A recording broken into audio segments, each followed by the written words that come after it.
সত্যিকারের বলতে গেলে আমি ওই অর্থে তো পেশাগত কবি নই। ওই অনেক দিন আগে একটা রোটোম্যাক পেনে একটা অ্যাডভার্টাইজ আসতো, রবীন্দ্রনাথ ট্যান্ডনের মধ্যে একটা দিত যে লিখতে লিখতে লাভ হয়ে যায়। তো সেরকমই ওই লিখতে লিখতে কবিতার প্রতি একটা প্রেম বা লেখার প্রতি একটা প্রেম। আমি ছোটোবেলা থেকে লিখি এবং অনেক জায়গায় লিখি এবং অনেক সময় অনেক কিছুতে লেখা আছে যে কাগজে লিখেছি সেই কাগজ হারিয়ে গেছে কোথায়, মানে জানিও না। তো আস্তে আস্তে নিজেকে ঠিক করলাম আমি এগুলোকে সংগ্রহ করবো এক জায়গায়। কারণ লিটিল ম্যাগাজিনে লিখি আমি 2000 সেই অনেক 2001 থেকে লিখি, বাংলা সাহিত্য একাডেমি থেকে আবৃত্তি করি, যদিও আমি আবৃত্তিকার নই একদমই। তবুও একসাথে সংকলন করার একটা ইচ্ছা আমাকে বিভিন্ন জন বন্ধুবান্ধব, কাছের লোক, আমার স্ত্রী অনেকবার ধরে বলেছেন। তো তার জন্য আমি ঠিক করলাম যে এবার একটু লিখি। প্রথমে শুরু করলাম হিন্দি দিয়ে, মানে বাংলা লেখা আছেই, এবার হিন্দি দিয়ে একটু চেষ্টা করে দেখি। তো হিন্দি আমার একটা বই বেরিয়েছিল 2023-এ, ওয়ার্ল্ড বুক ফেয়ারেও বিক্রি হয়েছে এটা। তো হিন্দিতে দিলাম। এবার হিন্দি কবিতা অনেকে পড়েছে, যারা হিন্দি পড়তে পারে। পড়তে পড়তে আমাকে অনেকে অনুরোধ করেছেন, আর ভাই তুমি, তুই, আপনি সমস্ত সম্পর্ক থেকেই আমাকে বলেছে যে বাংলায় একটু লেখো না। আমি তো বাংলায় তো লিখি, প্রচুর লেখা আছে, তো সেগুলোকে সংগ্রহ করো।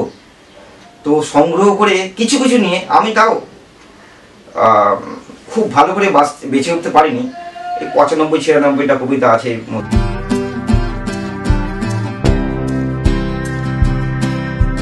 আসলে বলতে কি যে আমরা সবাই মোটামুটি আপামর বাঙালি হিন্দি ছবি দেখতে ভালোবাসি, হিন্দি মোটামুটি বলি, এবং হিন্দির যে প্রভাব আমাদের বিশেষ করে কলকাতা শহরের ওপর পড়েছে, দেখবেন ছত্রে ছত্রে আপনি ফুচকাওয়ালা থেকে শুরু করে গাড়িতে উঠলে যে কোনো জায়গা থেকে আমি হিন্দিতেই বলতে হচ্ছে। আমরা বাঙালি জাতি তো আমরা আত্মভোলা জাতি, আমরা অনেকটাই মানে অন্য ভাষায় কথা বলতে পছন্দ করি না। আপনি অন্য রাজ্যে গেলে তাদের ভাষায় কথা বলতে হয়, কিন্তু এই রাজ্যে এলে আমরা আপন করে নিয়ে তাকে তাদের ভাষায় কথা বলি, এটা দেখে থাকবেন। তো পারলে তামিলটা জানলে তামিলটাও বলতাম, কিন্তু জানি না বলে আমরা বলতে পারি না। তো পাঞ্জাবিতেও চেষ্টা করি। হ্যাঁ, তো এই অবস্থাতে আমি ভাবলাম যে হিন্দি যদি কিছু লেখা যায়। আমি ছোটোখাটো শায়রি টায়রি লিখতাম। তো মেয়েকে হিন্দি পড়ানো শুরু করলাম। তো মেয়েকে হিন্দি পড়ানোর সুবাদে তো দেখছি হিন্দি গ্রামারটাও দেখি পড়া হচ্ছে পড়ছি, একটা উৎসাহ পেয়ে গেলাম, মানে বাহ, এটা নিয়ে একটা তো আমি একটা লিখতেই পারি। তো আমাদের অফিসের হিন্দি সেকশন থেকেও ওখানে ম্যাগাজিনে লিখতাম। একটা সেন্ট্রাল গভর্নমেন্টে বেরোয় ডিবিসি প্রবাহ বলে একটা ইয়ে থেকে, গৃহ মন্ত্রণালয় থেকে বেরোয়। তো ওখানে আমি নিয়মিত লিখি, হিন্দিতেই লিখি। তা ওখান থেকে অনেকে বললো যে আপনি এবার লিখুন এক জায়গায়। ওই লোকের কথাতেই লেখা আমার, না হলে লেখা আমার কোথায় বিচ্ছিন্ন হয়ে কোথায় পড়ে যায়, কোথায় যে কত কবিতা পড়ে আছে তার কোনো ইয়ত্তা নেই।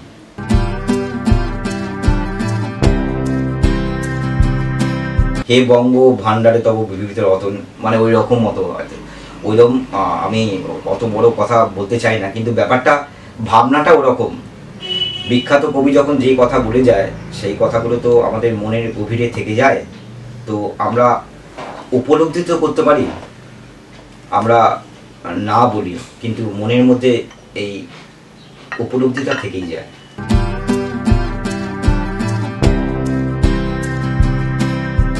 কবিতা শুদ্ধ লেখক, শুধু কবি বললে হবে না। সুনীল গঙ্গোপাধ্যায়ের একটা কথা ছিল যে কবিতা লেখা যায় না, কবিতা প্রেমের মতো হয়ে যায়। তো কবিতা হয়ে গেছে আমার।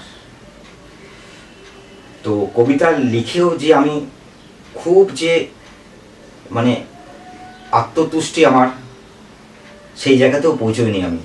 কেন পৌঁছইনি?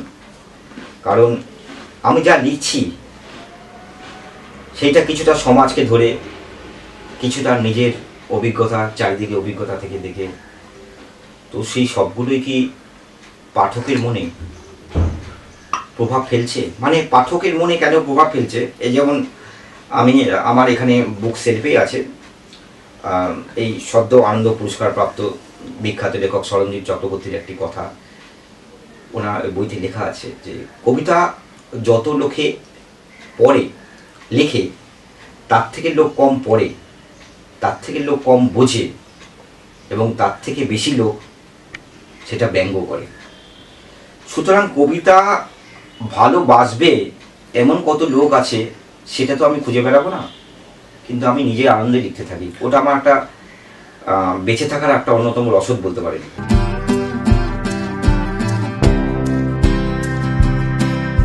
ওই যে বললাম যে বেঁচে থাকার রসদ, অ্যাকচুয়ালি আমরা 94-এ আমার দাদার বিয়ে হয়েছিল, বড়দা, আমি মেজো।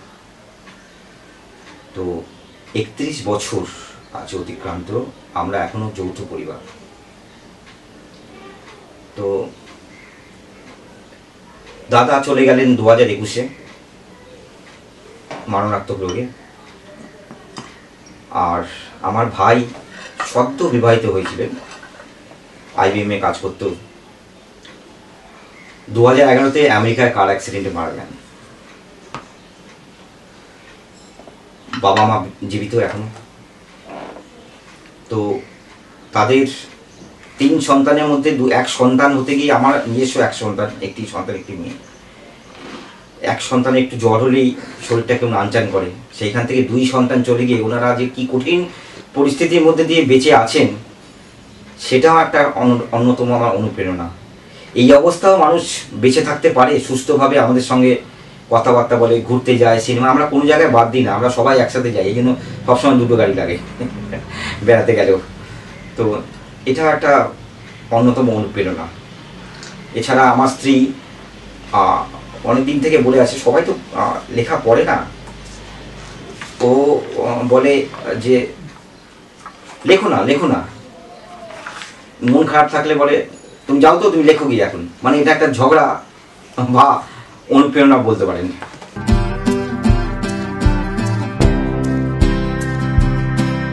আমার এরকম হয়েছে, আমি সাইকিয়াট্রিক ডাক্তার দেখাই, জানেন, 2টো করে ঘুমের ওষুধ খেতে হয়। তো সেদিন একদিন রাত্রিবেলা দেখলাম যে সবাই ঘুমিয়ে আছে, ঘরটা অন্ধকার পুরো, আমার ঘুম আসছে না। জানি না একটা রোগ কিনা, রোগ হয়তো। আমি উঠে চলে গেলাম, ল্যাপটপটা নিলাম, লিখতে শুরু করলাম 4:45 উঠে। এই যে কবিতা পাওয়া, লোকের হিসি পড়ি পাওয়ার মতন আমার কবিতা পাই মাঝে মাঝে। আবার এরকম অনেকদিন হলো কনস্টিপেশন হলো, মানে কবিতার কনস্টিপেশন, বেশ 10 দিন ধরে লিখতে পারছি না, কিছুই লেখা আসছে না মাথায়, কোনোভাবেই ভাবতে পারছি না যে কি লিখবো, কি চিন্তা করব, কেন এমন হয় যায় না। তবে আমার ব্যক্তিগত অভিজ্ঞতা, আমি যখন রাস্তায় যাই, ধরুন গাড়ির এক সাইডে জানলা ধারে বসে আছি, সামান্য অটো হোক বা একটা বাস হোক, ভিড়ের মাঝে একলা বলে একটা কবিতা আছে আমার এখানে। হঠাৎ ওই ভিড়ের মাঝে না আমি একলা হয়ে যাই, একলা হয়ে ভাবতে ভাবতে অনেকদিন হয়েছে আমার স্টপেজ পেরিয়ে চলে গেছে, আমি 3টে স্টপেজ পরে পড়ে মনে করছি আরে আমার স্টপেজ পেরিয়ে গেল। এটা কিছুটা বর্তমান যুগে অনেকে শুনলে, অল্প বয়সী ছেলে মেয়ে যারা খুব একটা পছন্দ করে না, তারা শুনলে হয়তো আঁতের বলতে পারে, কিন্তু এরকম হয়, এই কবিতা পাওয়া হয় আমার।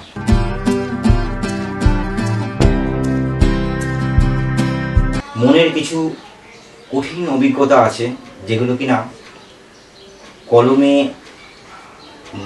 লিখে দেখলে আমি নিজে আরও রক্তাক্ত হব, বা যে পড়বে, আমার পরিবারকে নিয়ে লেখা, তারা কিভাবে সেই কষ্টটা নেবে সেটাই ভাবি আর কি। কিছু কথা আমার এখানে একটা কথা আছে, কিছু কথা নয় গোপন থেকে যায় ভালো, তুমি বাঁচলেও ভালো, না বাঁচলেও ভালো, এই একটা কবিতা এখানে আছে, এটা ওটাই উপলব্ধি।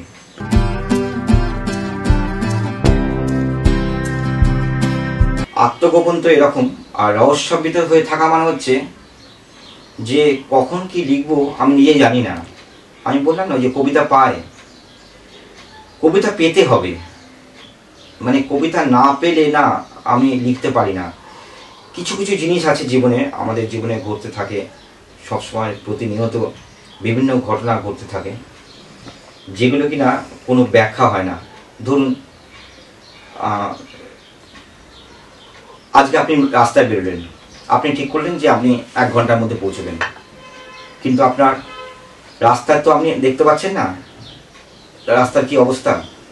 যদিও জিপিএস সিস্টেম আছে, তাহলেও আপনি গিয়ে পৌঁছলেন 2.5 ঘন্টায়, কোনো প্রোগ্রামে হয়তো অত্যন্ত দেরি হয়ে গেল, আপনার জন্য অধীর আগ্রহে অপেক্ষা করছে, কিন্তু আপনার পরিকল্পনা যে ভেস্তে যাওয়া, সব কিছু তো জীবনে সময় মতো হয় না। কিছু কিছু পরিকল্পনা ভেস্তে যাওয়াই এটাই নিয়ম, এটাই বোধহয় জীবন। কারণ সব কিছু যদি ঠিকঠাকভাবে চলতো, ওই সব পেলে নষ্ট জীবন, ওই রকম।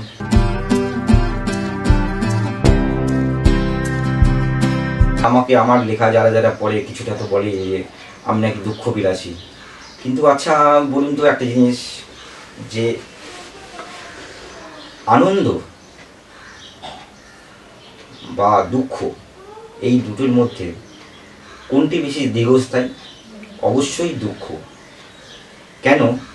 যে কোনো ভোগ, যে কোনো আনন্দ কিন্তু ক্ষণস্থায়ী। আপনি মনে করে দেখুন, নিজের মনে করে, যে কোনো আনন্দ বা যে কোনো ভোগ, সে আপনি খাবার খাচ্ছেন বা আপনি ঘুরতে যাচ্ছেন, সমস্ত কিছুই কিন্তু আপনার ক্ষণস্থায়ী।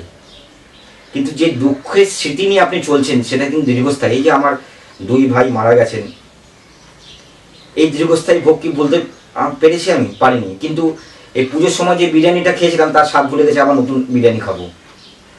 সুতরাং যে কোনো আনন্দ, এইটা নিয়ে আমার একটা অন্য জায়গায় একটা লেখা আছে এখানে, যে কোনো কিছু আমার যেন মনে হয় যে বাচ্চারা বলে না পুজো এসে গেল, না আসলে ভালো হতো, এই আনন্দ আর না আসুক, ওখানেই থেমে থাক, এই আশার পরিণতি না পাক, ওখানেই জমে যাক, সবাই মিলে গড়ে তোলা কিছু কাজে থেকে যাক কিছু ভুল আজে বাজে, শান্তি অশান্তির ব্যবধান যার মূলে। এরকমভাবেই কিছুটা জিনিস হয়তো ভুলে থাকাই শ্রেয়, কিছুটা কষ্ট সহ্য করে নেওয়াই শ্রেয়, তাতেই মানুষ বোধহয় ভালো থাকে।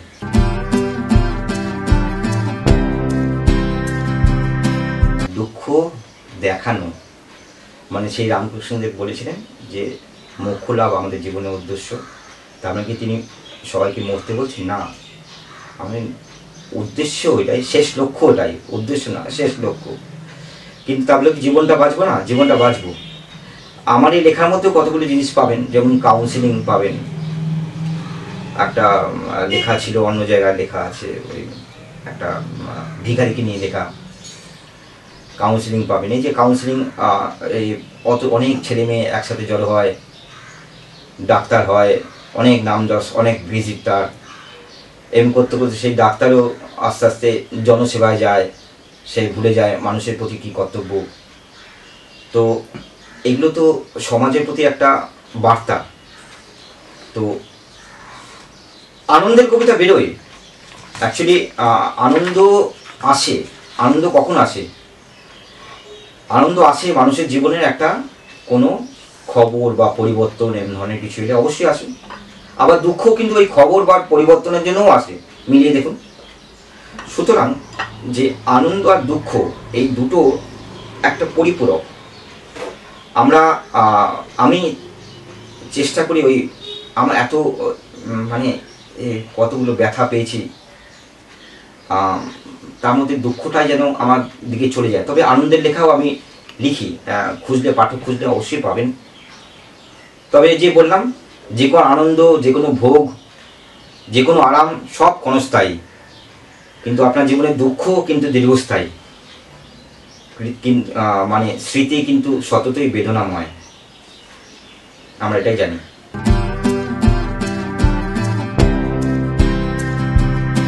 ছোটবেলায়, মানে খুব ছোটবেলা বললে হবে না, ধরুন এই 2001-2 সালে যখন লিটল ম্যাগাজিন লিখতে শুরু করতাম, তো তখন আমি না মিলিয়ে লিখেছিলাম। এখন আমার পুরনো ডায়েরিটা কোথায় আছে দেখতে হবে, ওখানে অন্ত মিলে প্রায় বেশ 100-র উপর কবিতা আছে। তো একজন যখন প্রকাশকের কাছে গেলাম, মানে প্রকাশক না, লিটিল ম্যাগাজিনে যখন দিতাম, আমাকে খালি বারবার বলতো না না এই কবিতা এখন চলে না, এখন এই আমার কবিতাগুলো মনেও নেই, আমার আসলে লিখি আর ভুলে যায়, মনে থাকে না আমার। বন্যার মধ্যে একটা অনেক দিন আগে একটা বন্যা হয়েছে 2000 সালে, 2002 সালে। বন্যা প্রতি বছরই হয়, কিন্তু ওখানে গাছের মধ্যে একটি মা তার দুটো সন্তানকে নিয়ে বেঁচেছিলেন। তো সেই ভিত্তি করে আমি একটা কবিতা লিখেছিলাম, তো ছন্দ মেলানো, তো দিলাম, আমাকে ফেরত দিয়ে দিল, বললো না অন্যরকম আধুনিক আধুনিক ভাবে লেখো। আধুনিক কিভাবে হয় জানি না আমি, তবে আধুনিক মানে কি আমি উন্নয়ন, বা আধুনিক মানে কি আমি মাটিতে খাওয়া বসে থেকে টেবিল চেয়ারে খাওয়াটাকে আধুনিক বলবো, জানি না, আমার ভাষা তা নয়। তবে আমি অন্তমিল থেকে শুরু করেছিলাম, কিন্তু পাঠকের চাহিদা অনুযায়ী আমি গদ্য স্টাইলে আসতে শুরু করেছি, এবং সবাই দেখছি গদ্য স্টাইলই অ্যাকসেপ্ট করছে। তাই গদ্য স্টাইলে আমি যেদিন বলবেন, আমার মনে যেদিন পাঠক চাইবে অন্তমিলের কবিতা, আমার জলজল করছে একদম। আর কবিতা বললে যেন মানে মিল দিয়েই কবিতা আসে আমার, কিন্তু সেটাকে ভেঙে ওই অঙ্কের ফ্যাক্টরাইজেশন করার মতন ওটাকে ভেঙে সরলীকরণ না করলে না পাঠক অনেক সময় পছন্দ করেন না। ওই জন্য এই গদ্য স্টাইলে আসা।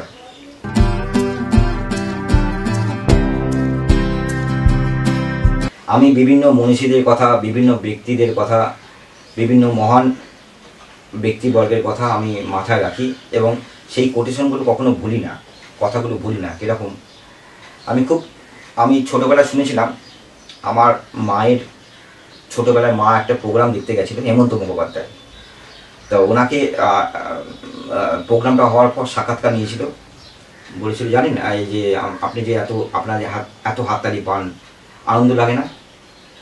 বলে আপনারা বুঝবেন না, আনন্দ লাগে, যতটা না আনন্দ লাগলো না, আমার একটা ভেতরে টেনশন হতে শুরু করলো যে শ্রোতা যারা আছে এর পরের গানটাও কি একই রকমভাবে নেবে।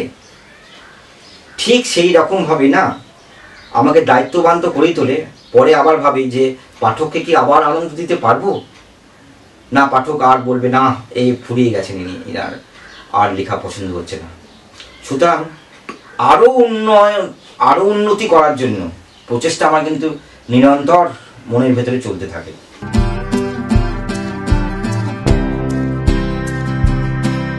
আমার বাবা কবিতা লেখে, অ্যান্ড আমি আমার বাবার থেকে ইন্সপিরেশন নিয়ে আমিও একটু কবিতা লিখি, ইংলিশেও লিখি, আবার কিছু কিছু হিন্দিতেও আছে, কিন্তু কম আছে। আর আমার বাবাকে সবাই, মানে বাবার ফ্যামিলি মেম্বার্স, মা, তারপরে আমু, দাদু, তারপরে জেম্মা, দাদা, সবাই ইন্সপিরেশন দেয়, মানে এনকারেজ করে সবাই। তো আমার বাবাও ব্যস্ততার খাতিরে লিখে চলে, সময় বের করে আমাকে পড়ায়ও, আবার মানে সব কিছুই ব্যালেন্স করে চলে, অ্যান্ড লেখাটাকেও একদম বজায় রাখে। আর এটাকে আমি উৎসাহ দিই আরও, যাতে আরও বড় এগিয়ে যেতে পারে, আরও লেখালেখিতে এগিয়ে যেতে পারে। আমি আমার বাবার লেখা বুঝতে পারি না এখন ঠিকই, কিন্তু যারা পড়ে তারা বুঝতে পারে। আর আমি এটা বুঝতে পারি যে বাবার লেখাটা খুবই অসাধারণ, কারণ কি তাদের মুখের এক্সপ্রেশন দেখে সেটা বোঝা যায়। এই অনুষ্ঠানটাতে অনেক লেখকই, অনেক বিশিষ্ট লেখকই বলেছেন, অ্যান্ড আমার বাবাও তার মধ্যে একজন হতে পেরেছেন, সেটা আমি খুবই গর্বিত। অ্যান্ড বাড়ির সবাই খুবই উৎসাহ দিচ্ছে এটার জন্যে, অ্যান্ড সবাই খুবই খুশি এটার জন্য।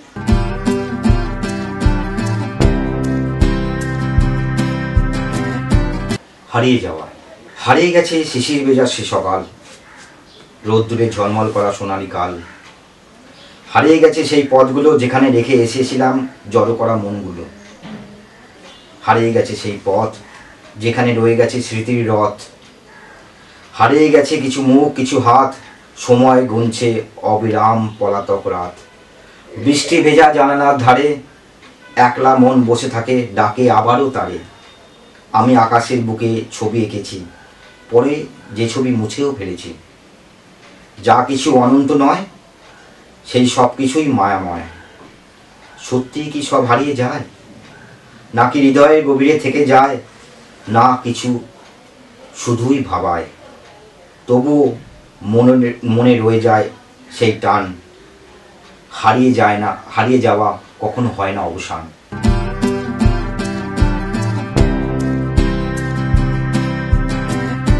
ভিড়ের মাঝে একলা, ভিড়ের মাঝে একা হয়ে যেতে চাই, যেখানে অনেক ভিড়, সবাই আনন্দে মশগুল, সেই ভিড় যা আমাকে বাকরুদ্ধ করে, তার মাঝে একা হয়ে যেতে চাই। কতগুলো সময় পার করে এসেছি, সামনে শুধু গভীর গিরিখাত, আঘ্রাণ শুধু সুখস্মৃতির, কত বেদনার ঝড় সহ্য করে চোখ টান টান টলমল, অশ্রু সজল, বারেক ঝপটানিতে নীরব পতন, শুধু আনন্দময় জীবনের আশা। চোখের সম্মুখে কই সে ডাক, কত ভিড়, তবু কেন একা একা হতে ভালো লাগে। শিশিরের রিক্ততা শিহরণ জাগায় প্রাণে, পায়ের তলায় ভিজে ভিজে ভাব, শরীর না শুধুই এক অবয়ব। ঋতুচক্র পেরিয়ে গেল সবার অলক্ষ্যে, আবার এক আশার পালা। কৃষ্ণচূড়া, পলাশ, এরা সবাই পড়ে থাকে চরণতলে, সবাই আবির রঙে মাতিয়ে নেয় নিজের আপনজন, নিজ নিজ ঢং, লাল, নীল, সবুজ, কমলা, হলুদ, কত সে রং, ভালোবাসার রং। বিষাদেরও কি কোনো রং হয়? বিষাদ নিয়ে সবার মাঝে একা একা হারিয়ে যেতে চায় মন, সবার আনন্দের মাঝে একলা হয়ে যেতে, আর সবাইকে ভালো লাগিয়ে। কৃষ্ণচূড়া পলাশের মাটিতে এরা পড়ে থাকে সবাইকে আনন্দ বিলিয়ে।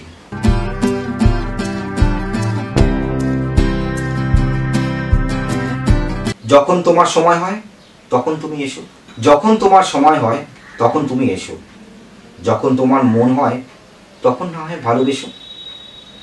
আমার নেই গো কোনো তারা, সব হারিয়ে আমি এখন বাস্তব ভিটে হারা। দিনের শেষে ক্লান্তি মেখে যখন তোমায় দেখি, মন ভরিয়ে চোখ জুড়িয়ে আর হিয়ায় মাখামাখি, তখন তোমার দেশে বুঝি নতুন প্রভাতের আলো।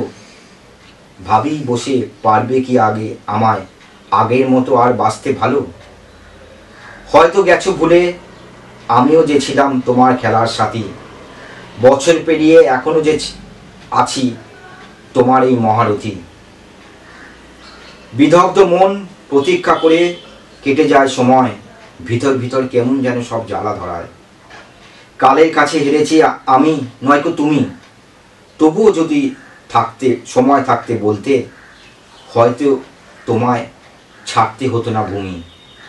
এখনো আছি পথ চেয়ে আমার উঠোনে এসো, যখন তোমার সময় হয় তখন নয়তো একটু ভালোবেসো।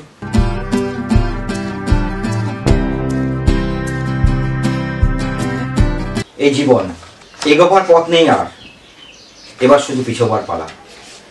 সামনে যে পথ গিয়েছে বেঁকে, এক অজানা অতুল গহ্বরে আহ্বান। ক্ষণিক স্থিরতা, দিন বদলের পরিমাপ, আর উল্টে যাওয়া সব হিসেব নিকেশ। ঝাউ পাতার শীর্ষের আওয়াজ যেন থমকে যাওয়া বিকেল। এক অসীম অনিশ্চিত সকালের অপেক্ষায় রাত জেগে থাকা। মোহময় এই জীবন, কেন বেঁচে থাকা?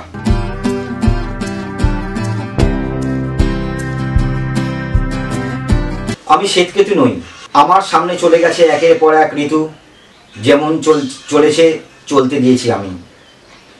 বিভাগী হতে চাইনি কোনোদিন, তবে শক্ত হাতে নিজেকে নিজে ধরে রেখেছিলাম, আজ পারিনি।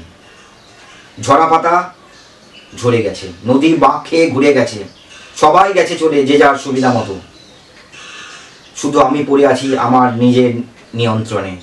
আমি শ্বেতকেতু হতে পারবো না, আমার সামনে দিয়ে তোমায় নিয়ে যাবে কি করে সম্ভব? হত্যা করেছে ওই দ্বিধা, এখন সব নির্মল আকাশের মতো পরিষ্কার। না, উদ্দালক পুত্র আমি হতে পারবো না, আমায় ক্ষমা করো।